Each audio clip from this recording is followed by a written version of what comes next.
Hello, my dear children. Welcome back. I know, your board exams are just around the corner and the tension is probably hitting the roof. But please, don't you worry one bit. Your favorite tutor is here to break down one of the most interesting chapters in your syllabus. Together, we are going to make this super simple. Ready? Chalo, let's dive in. So today we're talking about the story of three neighbors, our own India, China, and Pakistan. Now, the easiest way to get this chapter into your head is to think of it like a long 70-year cricket match. All three teams started playing at about the same time, but you know what? They chose completely different game plans. So, who scored more runs? Who has the better economic strike rate? Let's find out. Now, what's really interesting here is that all three countries, they began their development journey at almost the exact same time.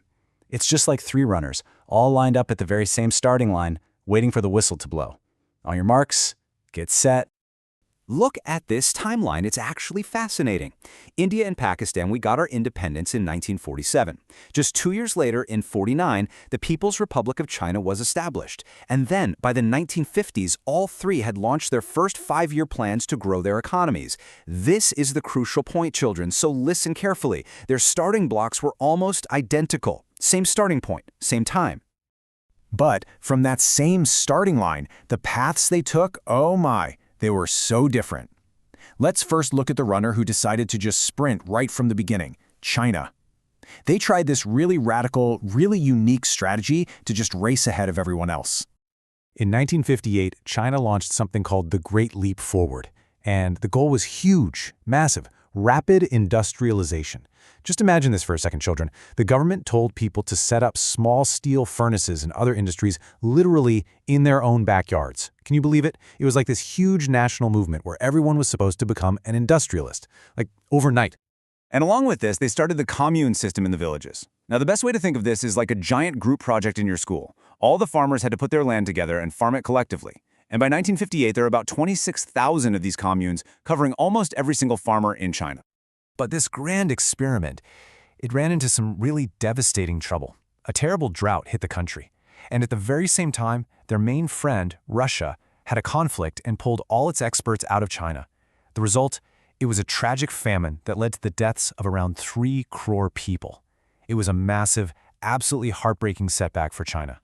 So while China was taking this massive, high-risk leap, what were the other two runners, India and Pakistan, up to?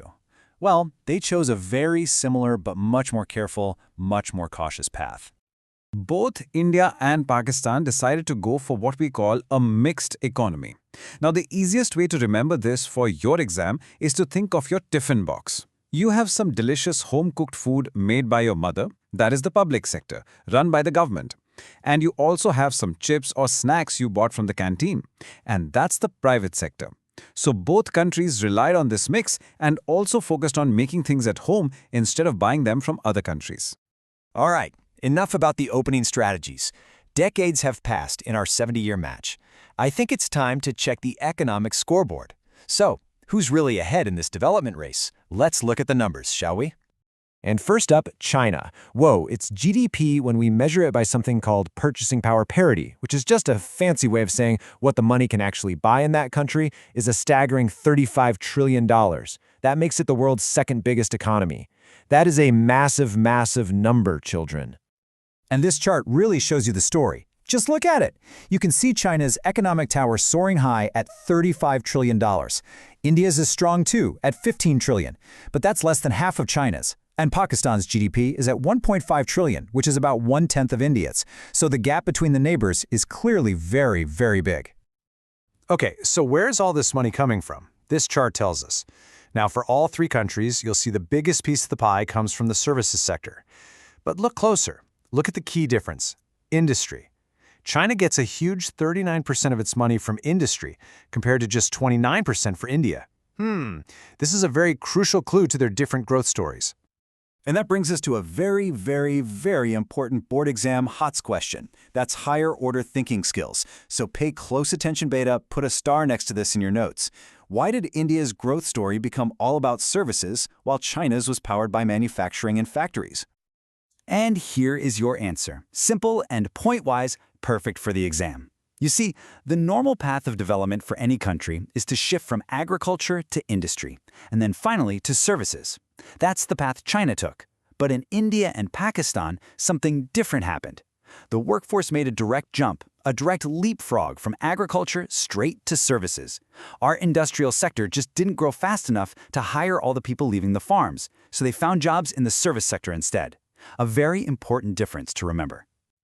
Okay, so China is the clear winner on the economic scoreboard. We get it. But is a big economy the only thing that matters? What about the well-being of the people? Is the fastest runner in the race also the healthiest? Let's check out the Human Development Report card. Now this table, this tells a really powerful story about people's lives. Look at the Human Development Index rank. China is way ahead at 75, while India is at 134 and Pakistan at 164.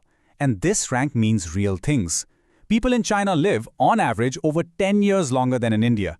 And now look at this heartbreaking number, the infant mortality rate. In China, only 5 infants per 1,000 die.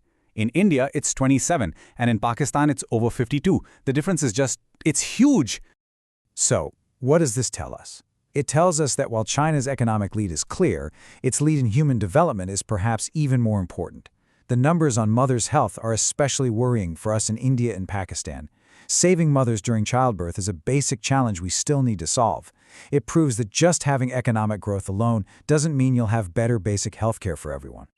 So, after looking at the economic scoreboard and the human report card, what are the main lessons here? What are the key takeaways from this 70-year race? Most importantly, what can we in India learn from the paths our neighbors took?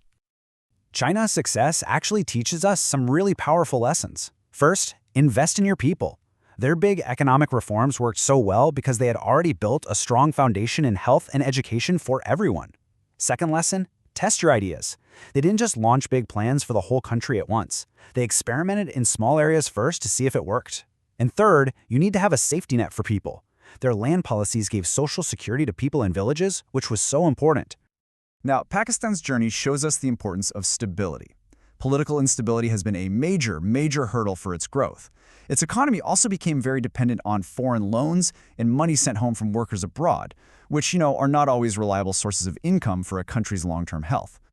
And finally, what about our own country, India? Well, our story is one of moderate but steady progress. And what's special is that we've achieved all of this within a big, vibrant democracy. Our biggest challenge? It's that so many of our people still depend on agriculture. But our greatest strength is our world-class service sector. It has been the powerful engine of our growth story. And that leaves us with a final thought for you to ponder. If you could pick just one lesson from the journey of China or Pakistan, what would it be? What's that one single idea you would use to make India's future even stronger and even brighter? Think about it. That's all for this chapter, children. I really hope this was helpful. Study well, stay calm, and all the very, very best for your exams. You are all going to do wonderfully. I know it.